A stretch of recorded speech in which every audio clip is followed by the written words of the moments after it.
नमस्कार, स्वागत है आपका डेली न्यूज़ एनालिसिस में। मैं हूं नवीन झा। कल जैसे बात हुई थी कि बिहार में जो पॉलिटिकल सिचुएशन चल रही है उसमें क्या खेला होने वाला है। खेला तो उल्टा हो गया, जो खेला करने वाले थे उनके साथ ही हो गया। रात भर टसल चलता रहा। उसमें एक ऐसा डेवलपमेंट हो गया कि एक एमएलए जो चेतन आनंद है, उनके भाई ने एफआईआर करवा दिया कि हमारा भाई जो है 24 घंटे से गायब है। और पुलिस रात में तेजस्वी के घर पहुंच गई और उनको उठा के ले गई।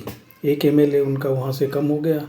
जब सदन में सारे एमएलए उपस्थित हुए तो उनके जो 3 एमएलए थे आरजेडी के, वो जेडीयू के खेमे में जाके बैठ गए, यानी सत्ता पक्ष के साइड में जाके बैठ गए। और इस पे काफ़ी हंगामा भी हुआ, पॉइंट ऑफ ऑर्डर भी उठा, लेकिन उस पर कुछ हो नहीं पाया।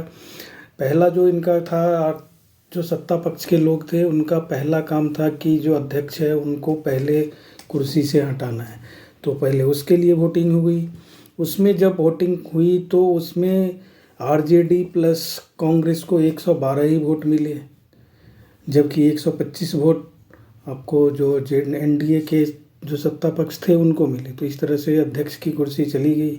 फिर उसके बाद जब कॉन्फिडेंस मोशन विधानसभा में पास हुआ नीतीश द्वारा, जब उसकी वोटिंग हुई तो उसकी वोटिंग में जो एनडीए की सरकार है बनी थी जे नीतीश कुमार की, उसको 129 वोट मिले, प्लस जो डिप्टी स्पीकर थे उसका भी उसमें ऐड होगा तो टोटल 130 हो गए।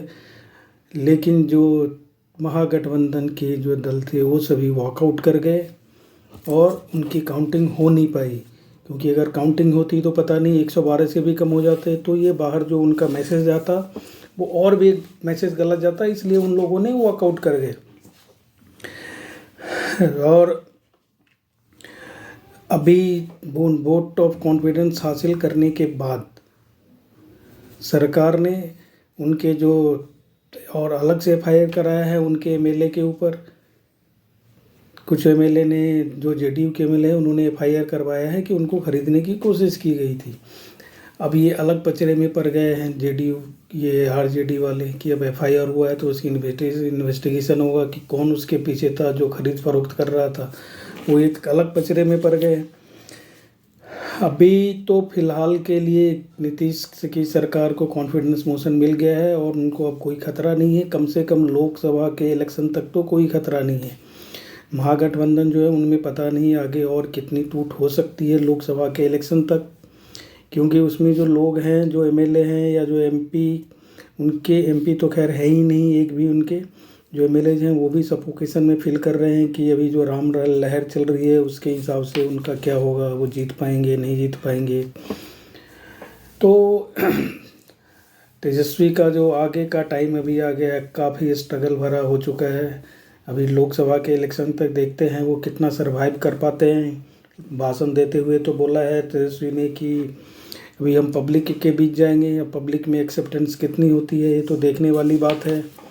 जब 2 महीने बाद लोकसभा का इलेक्शन है उससे पता चलेगा कि कितनी एक्सेप्टेंस हुई है। विधानसभा का तो अभी 1 साल का टाइम है, अगले साल होने वाला है।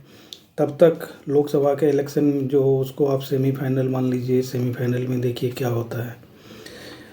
धन्यवाद।